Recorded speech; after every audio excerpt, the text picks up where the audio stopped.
I was reborn in the second year after marrying Shawan on my birthday.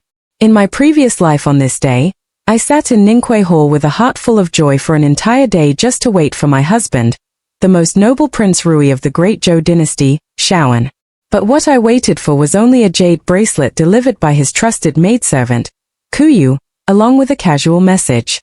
The prince was at Miss Sue's residence today, celebrating her housewarming, and this bracelet was the prince's birthday gift for the princess consort, hoping that the princess consort would not be so inconsiderate. That bracelet was one Su Qing Wan didn't want.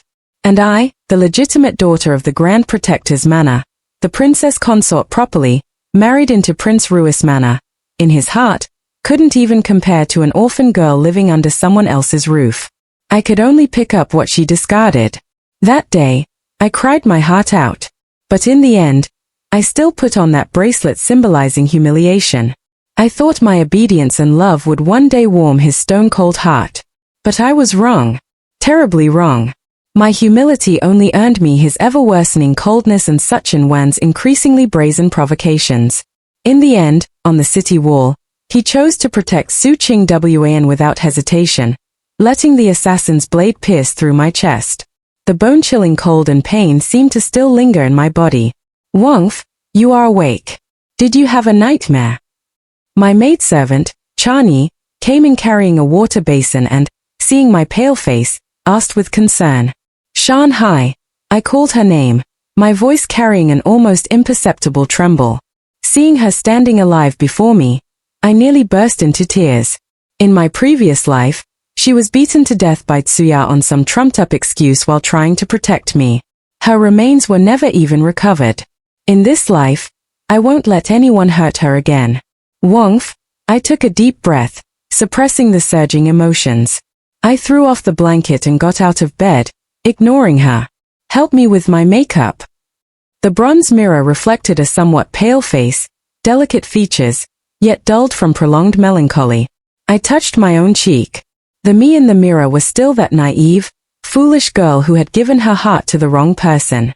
But inside, I had long been replaced by a vengeful ghost returned from hell. While I was doing my makeup, a familiar, nauseatingly coquettish voice came from outside the courtyard. Is Wang Effie up? The Wang I specially ordered this servant to deliver birthday gifts to Wangf. Chuya was here. I slowly curved my lips into a cold smile at the mirror. Spring Harmony pinned the last phoenix hairpin on me and whispered, Wangf, it is Miss Chua. Her tone carried a hint of weariness. Everyone in the manor knew Chuya was the prince's favorite, and she never showed me the slightest respect, even when meeting me. Let her in, I said indifferently. Chuya sashayed in, wearing a water silk dress with a gilded kingfisher feather hairpin on her head, looking even more glamorous than me, the legitimate mistress. She gave a perfunctory bow, then lifted her chin high and presented a brocade box, her words exactly the same as in my previous life. Wangf, the prince is at Mrs. residence today. This bracelet is his gift to congratulate you. The contempt and smugness in her eyes were undisguised. She was waiting for me to either make a scene or swallow my grievance like I did in my past life. Spring Harmony's face turned pale with anger. Yet, she dared not speak out. I reached out my hand, but instead of taking the brocade box, I knocked it to the ground in front of everyone. Slap. The brocade box burst open and a jade bracelet of pure emerald green rolled out, clattering. It shattered into several pieces on the smooth floor tiles, followed by dead silence. Chuya stared with wide eyes in shock as if she couldn't believe I dared to do this. She shrieked, Wangf, how could you smash the gift from Wang Wei? This is Wang Wei's heartfelt gesture. Heartfelt gesture. I slowly stood up and walked toward her step by step, looking down at her from above. A bracelet? The Sui picked the one left behind, and that is supposed to be called Wang Wei's heartfelt gesture? Chuya, do you think this consort is stupid? Or do you think Wang Wei is blind? Chuya's face instantly drained of all color, her lips trembling. This servant doesn't know what Wangf is talking about. Doesn't know. I let out a cold laugh. My gaze was sharp as a blade. You, a mere servant dressed in gold and silver, more finely clothed than your masters, who gave you such audacity. You call yourself this servant before this consort. Yet there is not a shred of difference in your eyes. Who gave you such confidence? I didn't give her any chance to explain. I shouted harshly, Chunyi, this servant is here. Chunyi was also overwhelmed by my imposing manner. This lowly servant has defied her superiors and shown contempt for her mistress. Slap her face 30 times, then drag her to the courtyard to kneel for 2 hours. Let her learn what rules mean. Chunyi had never seen me so commanding, and it gave her boundless courage. She stepped forward and grabbed Tuyu in one motion. Tuyu completely panicked and struggled frantically. You wouldn't dare.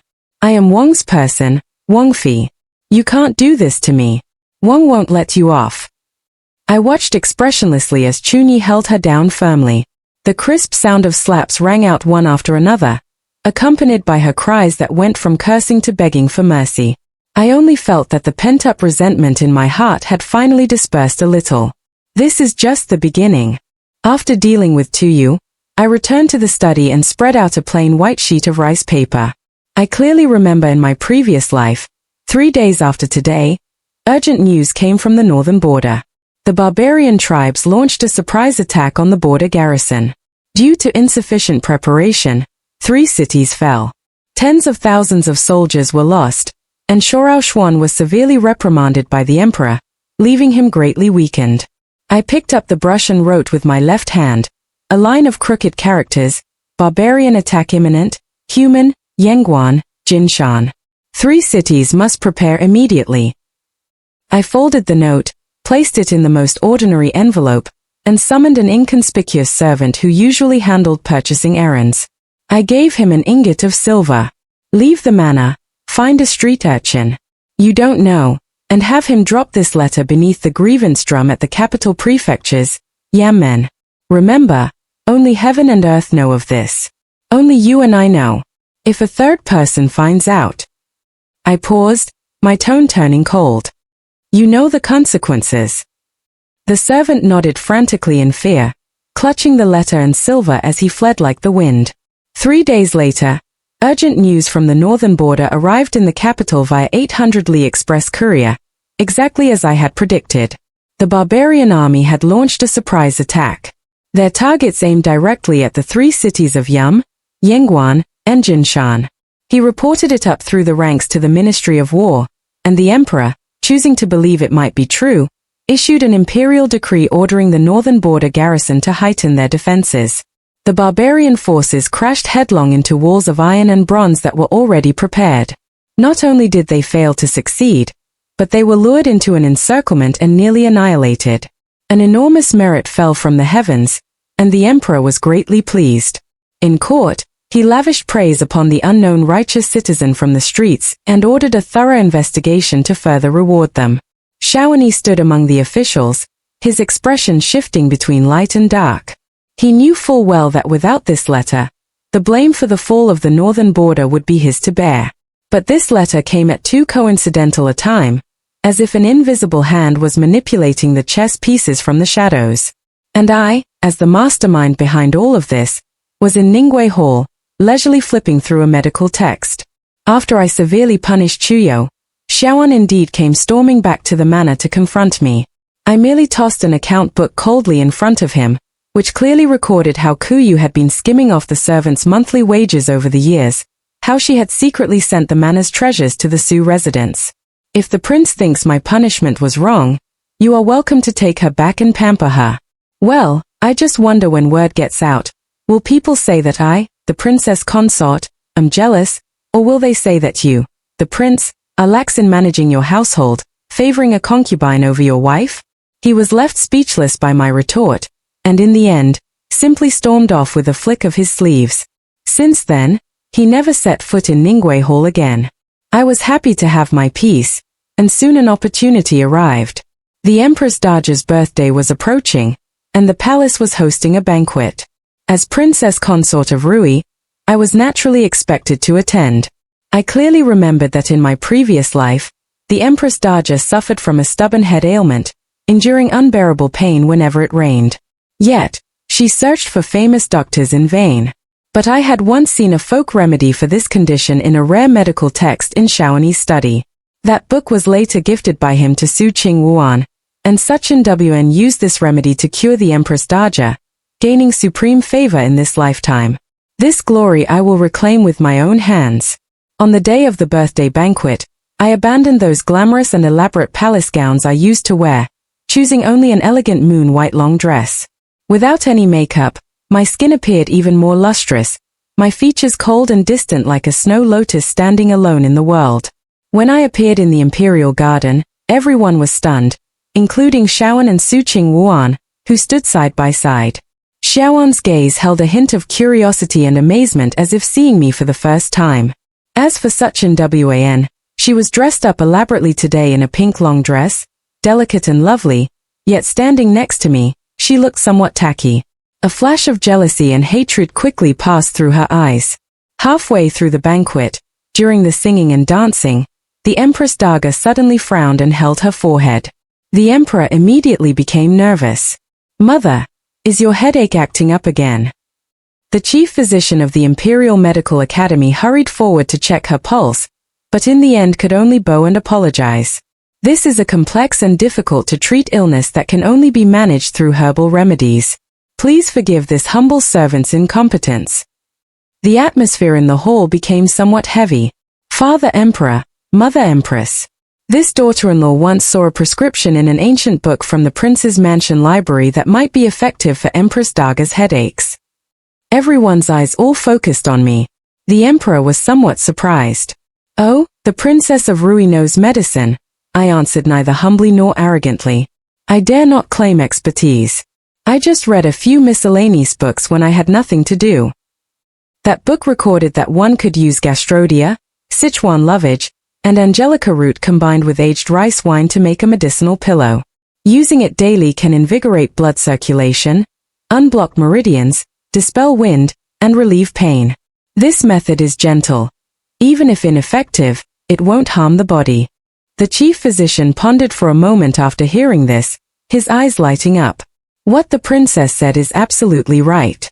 These 3 herbs are all excellent for dispelling wind, and with wine, the medicinal properties can penetrate better. The emperor was overjoyed and immediately ordered people to prepare it. Xiaoan looked at me, his eyes extremely complicated. He had never imagined that Shini, who only ever followed behind him meekly and submissively, would have such insight. Sachin Wan's expression was even uglier to the extreme. She had been preparing to perform a newly learned Qin piece at the banquet, but now I had stolen all the spotlight. Unwilling to accept this, she stood up and said softly, "Sister is truly learned to even know such obscure remedies.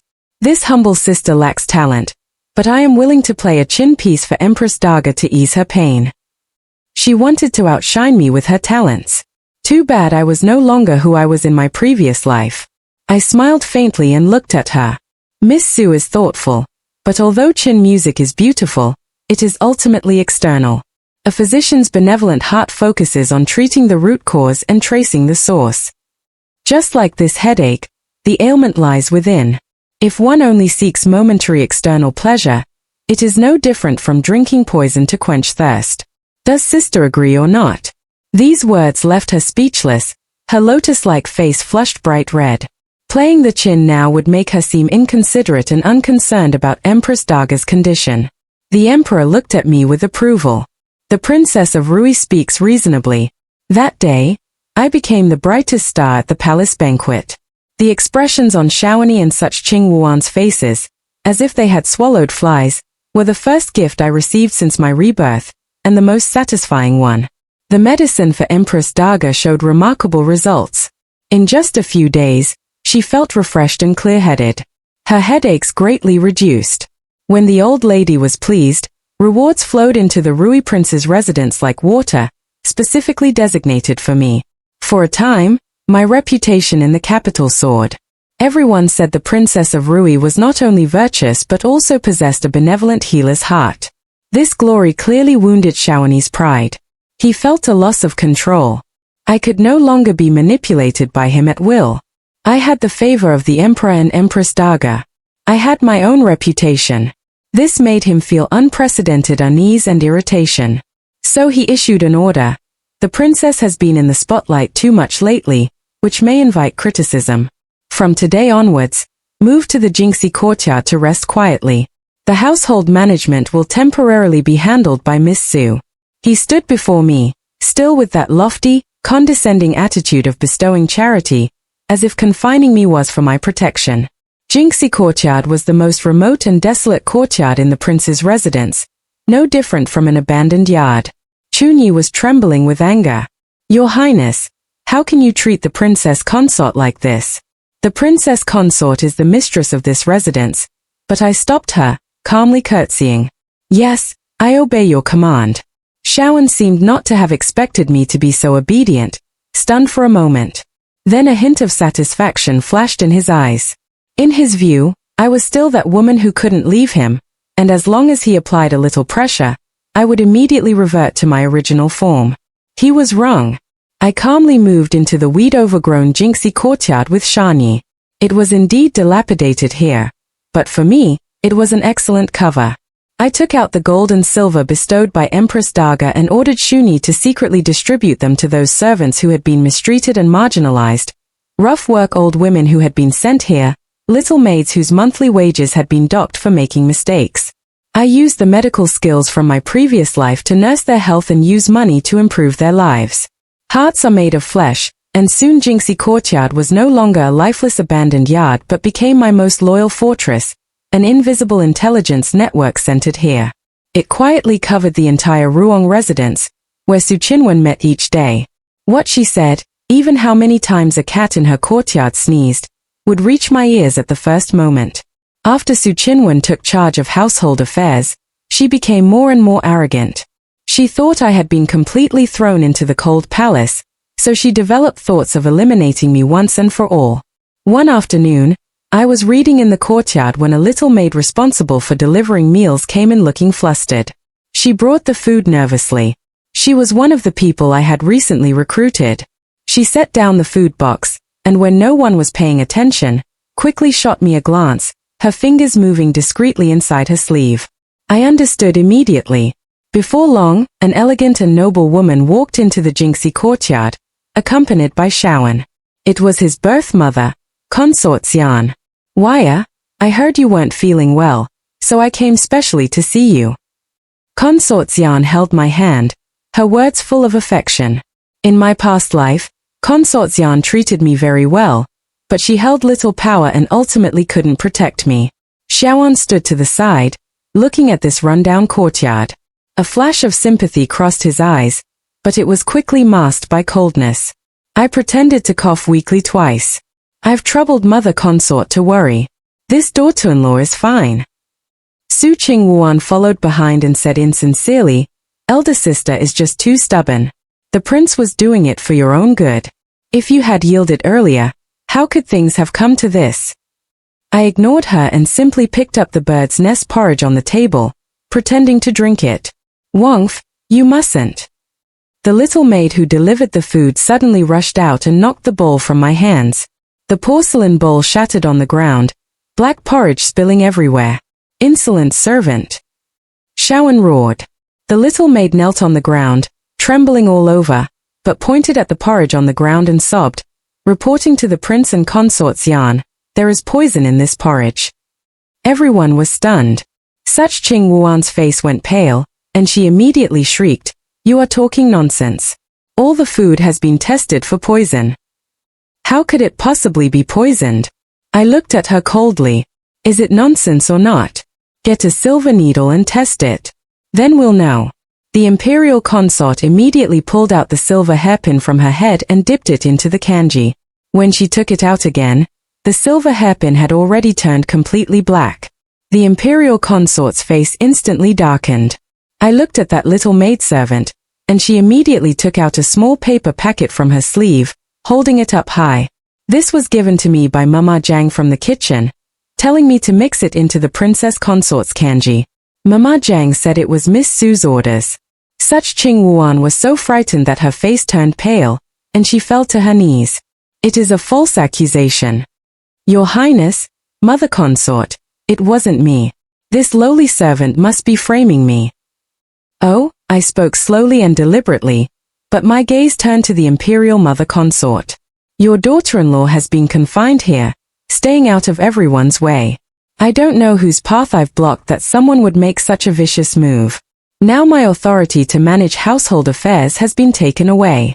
Everyone in this residence, high and low, follows Miss Sue's commands. This poison was meant for me. Tell me, besides Miss Sue, who hopes I'd die so she could rightfully take my position? Who else could it be? I didn't directly accuse her, but I steadily pointed the spear at Su Ching Wuan. The imperial consort's gaze became sharp as a blade. She helped me up, coldly glanced at Su Ching Wuan and Shorao kneeling on the ground, and said in a deep voice, "This matter, I will investigate thoroughly. Xuan, you have truly disappointed me." Looking at Shorao's shocked, remorseful, and helpless face, and Su Ching Wuan's trembling, deathly pale appearance, I knew that driving a wedge between him and his mother, the second step of driving a wedge between their supposedly unbreakable bond, had also succeeded. The noble consort's intervention stirred up a huge storm in the prince's manor. Although Su Ching Wuan cried like a pear blossom bathed in rain, and Shorao tried his best to defend her, the witnesses and evidence were all present. The noble consort was determined to investigate thoroughly, and in the end, that Mama Jiang who had poisoned me couldn't endure the torture and confessed everything. Although she insisted it was her own jealousy of my favor that drove her to poison me and had nothing to do with Su Ching Wuan, everyone understood. How could a kitchen servant have such great courage and motive? Although such Chin Wan wasn't convicted, she completely lost favor in front of the noble consort. To appease his mother, Shawnee had no choice but to take back her authority over household affairs and confine her to her own courtyard. The prince's manor temporarily returned to a surface calm. But I knew the fated day was approaching. The 9th day of the 9th month, the double 9th festival. The emperor led all officials to ascend the southern city wall, praying for national prosperity and peace. I stood at the top of the high city wall, gazing at the surging river below, my heart filled with calm. Chunyi followed behind me, nervously clutching the corner of my clothes. He didn't know that after today, his Wangfi would cease to exist. Shawnee and Such Ching Wuan also came after the blow she suffered recently. Such Ching Wuan appeared delicate and pitiful, staying close to Shawnee's side. Shawnee, his gaze kept calling on me, carrying a complex emotion even he himself hadn't noticed. He seemed to want to come forward and speak to me, yet hesitated due to his pride. Everything was exactly the same as in my previous life. Halfway through the heaven worship ceremony, a cry of alarm suddenly rang out from the crowd as several black-clad assassins appeared from nowhere, wielding sharp blades and charging straight toward the imperial carriage. The imperial guards immediately rushed forward to protect the emperor, and the scene descended into chaos. Yet, one of the assassins broke away from the main group, heading clearly toward our direction. His target was Su Ching Wuan. "Ching Wuan, watch out!" Xiaoan cried out in alarm, pulling Su Ching Wuan behind him without hesitation, shielding her completely with his body. The same scene, the same choice. Seeing that his first strike had failed, the assassin flipped his wrist and a poison sleeve arrow shot toward me. No, not toward me. It was aimed at Shawnee and Such Ching Wuan's direction. In my past life, I thought he was trying to kill me and screamed in terror. Xiaoan, in order to save Su Chin Wan, kicked me aside in his panic, sending me crashing into another assassin's blade. He didn't do it on purpose, but my death was indeed caused by him. And in this life, I could see clearly the assassin's target was never me. He was just putting on a show, a scheme to force Shawnee to make a choice and make me give up completely. Shawnee snatched the bow and arrow from a nearby guard. Without even a moment's hesitation, he knocked the arrow, drew the bow, and let it fly. The arrow's target was the assassin, but the arrow's trajectory was unerringly aimed straight at my heart. In the instant the sharp arrow pierced through the air toward me, time seemed to slow down. I watched Xiaoan after he released that arrow, finally turning his head to look at me. There was no guilt in his eyes, only a matter-of-fact coldness. He thought I would cry like I always did, crying and making a scene, demanding to know why he treated me this way. But I didn't. Facing him amidst the chaos and screams all around, I slowly revealed a resolute yet radiant smile. In that smile, there was no love, no hatred, only complete liberation and a hint of pity. Xiaoan's pupils contracted sharply, The coldness on his face instantly cracked, replaced by an unprecedented shock and panic. He seemed to want to shout something, but it was too late. I spread my arms, and under his disbelieving gaze, I took a step backward. My body lost its support like a butterfly with its string cut, falling straight down toward the surging river waters below the city wall. "No, Sheeny." I heard his heart-wrenching roar. It was the first and last time I heard such a desperate cry from his lips. The river water was bone-chillingly cold, swallowing me in an instant. But before my consciousness sank into darkness, I felt a pair of strong hands grab me, pulling me toward a black canopied boat that had been waiting under the bridge. "Xiaoan Su Qing Wuan, farewell. The life belonging to Sheeny has died, and I will be reborn with a brand new identity. Because of my death, the capital was thrown into turmoil." The official statement was that the Princess of Rui, in an attempt to save the prince, was unfortunately cornered by assassins and fell from the city wall into the river. Her body was never recovered. My spies in the capital sent word that Xiaoan had gone mad, mobilizing every resource at his disposal to search downstream along the river for an entire month. He never changed his clothes, never slept, and became completely unrecognizable. From a spirited prince, he transformed into a haggard, red-eyed madman. They say he would sit alone in the empty Ningwei Hall every night until dawn. As for Su Qing Wuan, not only did he fail to receive the pity he desired, but instead, the enraged Xiaoan completely abandoned him, confining him to the residence. If not for the Su family still having some influence, he would have probably been sent to the family temple long ago.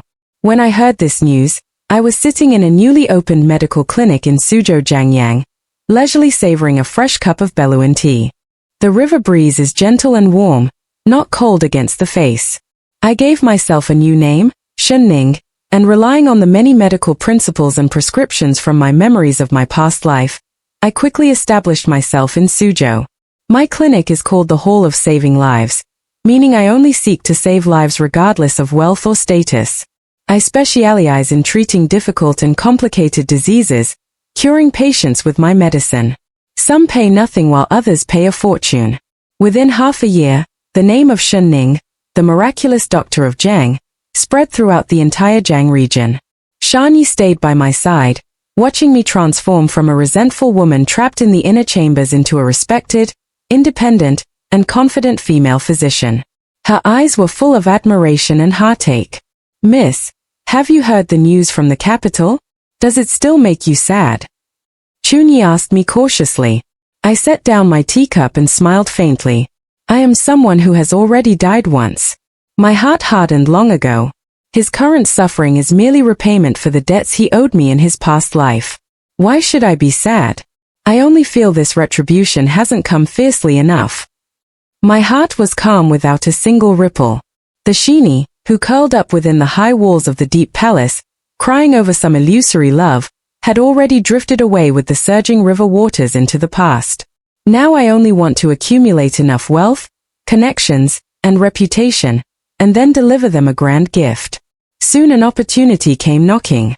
Boss Huang, the biggest silk merchant in Jiang, had an only son who had fallen ill with a strange disease, bedridden, and all the famous doctors they sought were ineffective.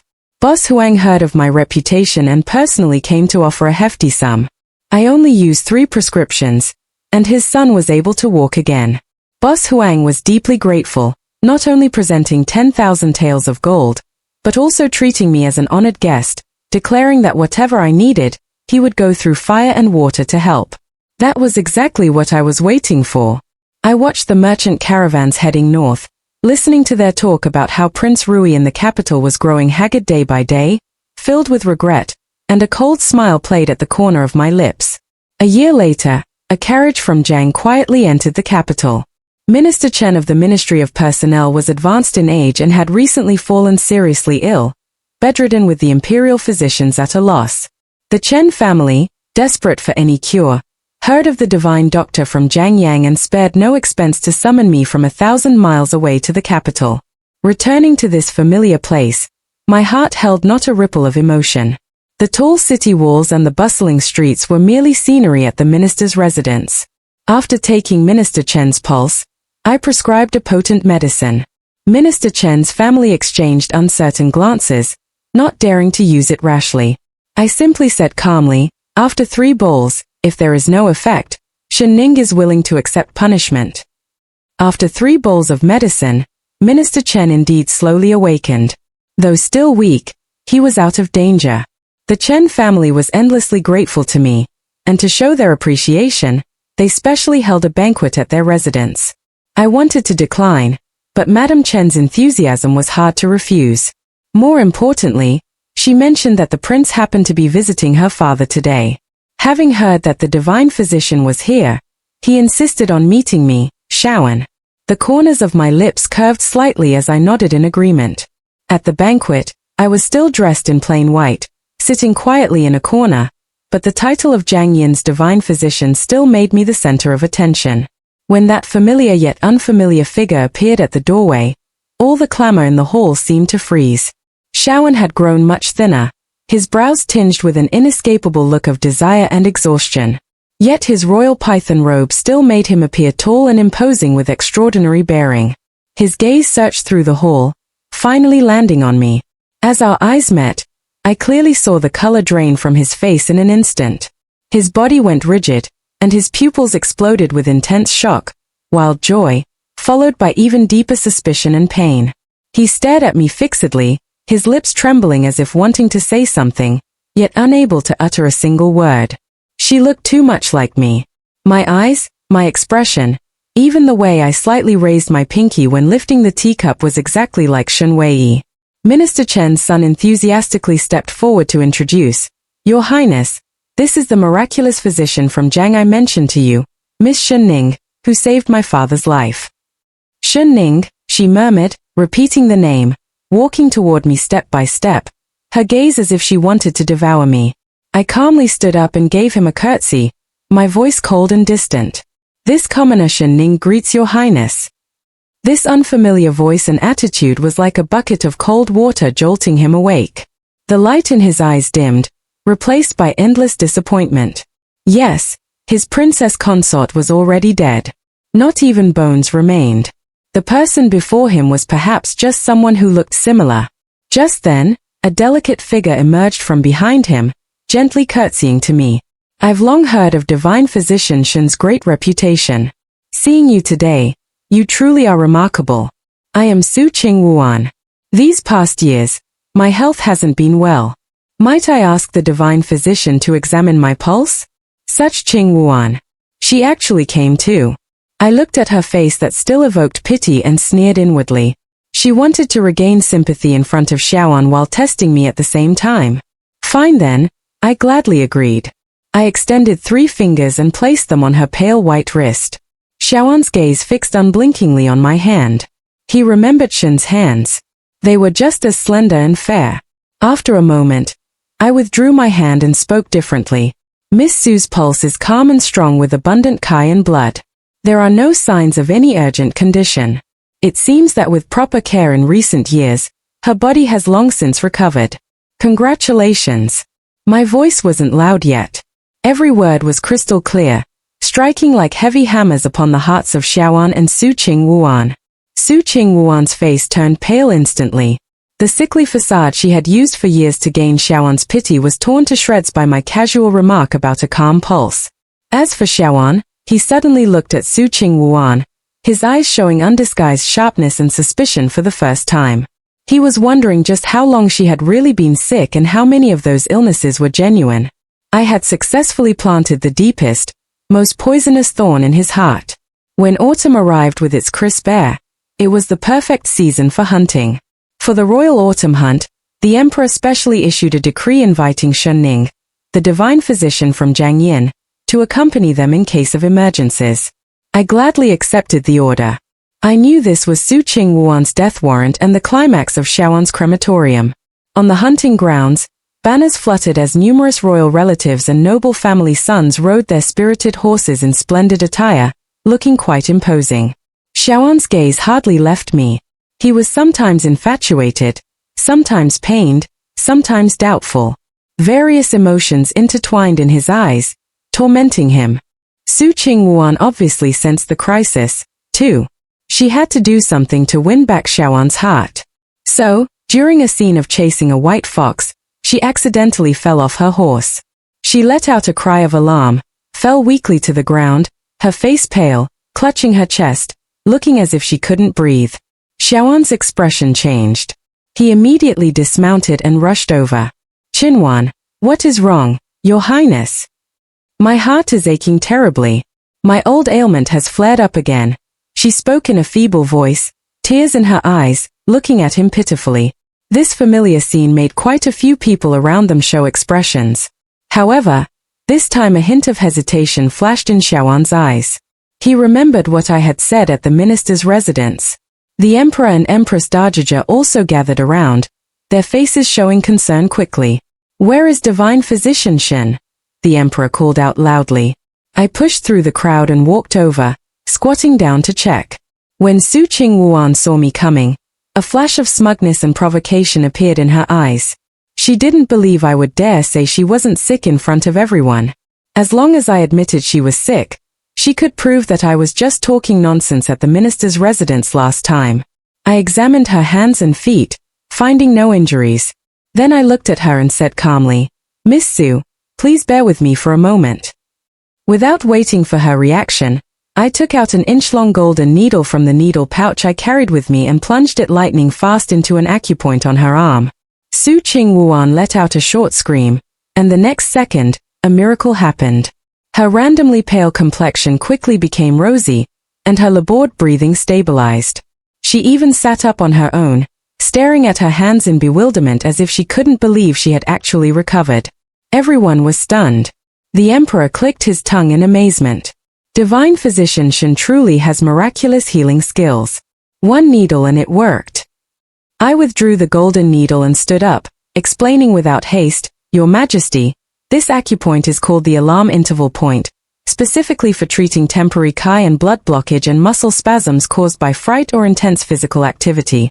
Just now, Miss Su was thrown from her horse and frightened, causing her Qi and blood to flow poorly, which led to the chest pain sensation. This condition is not a chronic illness. It can be resolved simply by unblocking the Qi and blood. If it were a true congenital heart condition, it certainly couldn't be cured with just one needle." My words exploded like a thunderclap in everyone's ears. I didn't say Su Qingyuan was faking her illness, but every word I said proved she was faking it and had been faking it for years. Everyone's gazes became intrigued. They looked at Su Qingyuan as if watching a pathetic clown. The Suqing family's expressions became utterly hideous, deceiving the prince, even indirectly deceiving the royal family. What a grave crime that was. Such Qingwu's hypocritical mask was completely torn apart by me at this moment. And Xiaoan, he stood there motionless.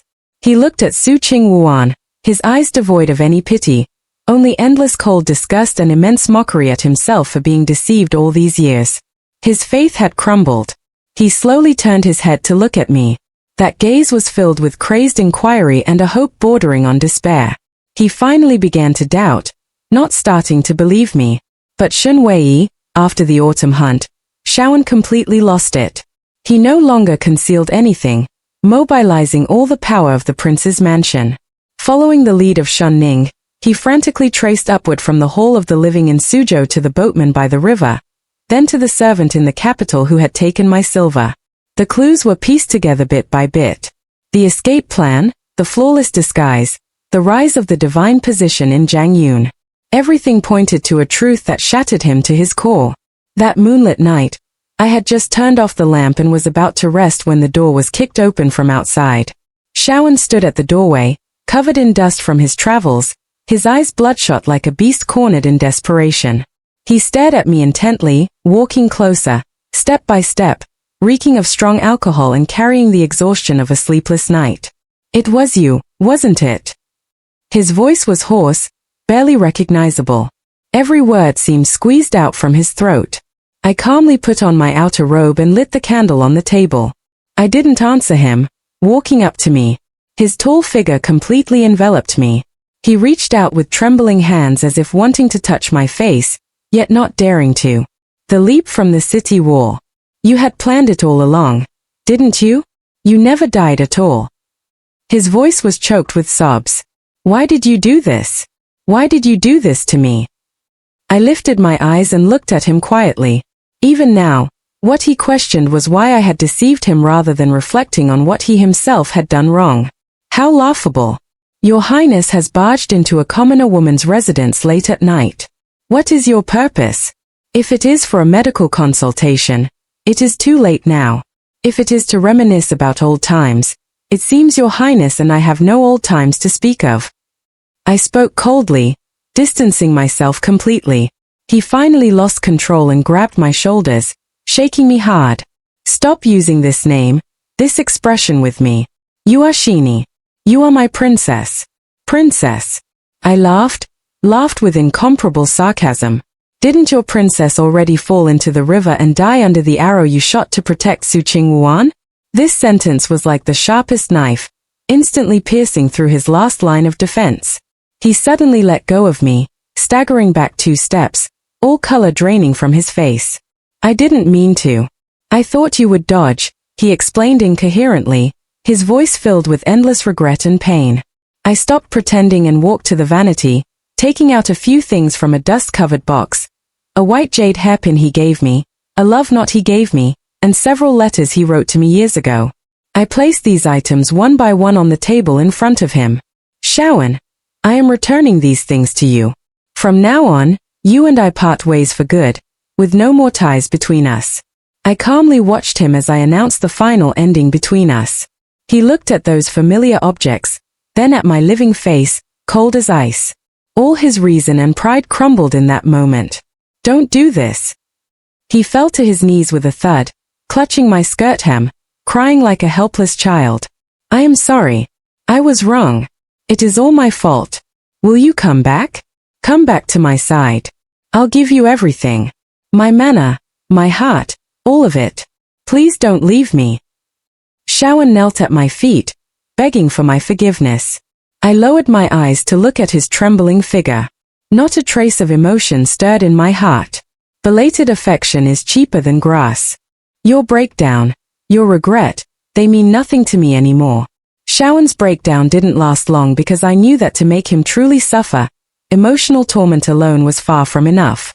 I wanted him to just choose joy, everything he once cherished with his own hands.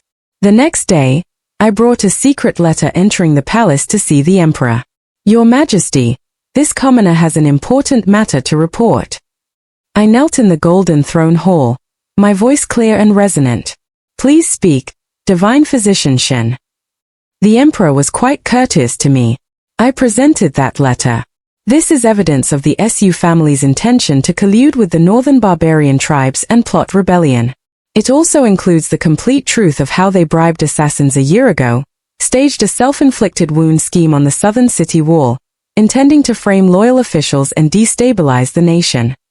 As soon as these words came out, the entire court was in an uproar. But Maror took the secret letter, his expression growing darker the more he read. Finally, he flew into a rage, slamming the letter hard onto the ground. What a Su family! What loyal minister! Su Qingwuan's father, Minister Su of the Ministry of Personnel, collapsed on the spot, trembling like chaff. In my previous life, the Su family used this very scheme of self-inflicted wounds to pin the assassination crime on my maternal family, the Duke of Yen's household, causing my entire family to be executed. In this life, I shall return this generous gift to them exactly as it was, just as the emperor ordered the arrest of the entire Su family. Shawan suddenly stepped forward. His face was haggard, yet his eyes were resolute. In his hands, he also held a scroll of documents. Father Emperor, your son also has a memorial. This is the evidence your son secretly investigated of the Su family's years of corruption, bribery, forming cliques for private interests, and even embezzling military funds. It is even more damning than the evidence Miss Shen has presented. He looked at me, his eyes carrying a desperate kind of plea.